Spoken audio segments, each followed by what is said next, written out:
Good morning বন্ধুরা, এখন বাজে সকাল 7টা। আর গ্রামে থাকার অনেকটাই সুবিধাও আছে।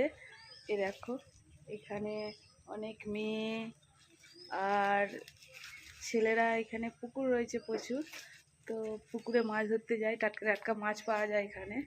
তাই দেখো, বাটা মাছ কিনে নিলাম সকালবেলায়। আর আমি স্নানও করে নিয়েছি পুজো দেবো বলে। তো মাছ ধরে যেহেতু চলে এসেছে, মাছটা তাই নিয়ে নিলাম রান্নার জন্য। আর টাটকা টাটকা বাটা মাছ, এই দেখো বন্ধুরা, দাঁড়াও দেখাচ্ছি।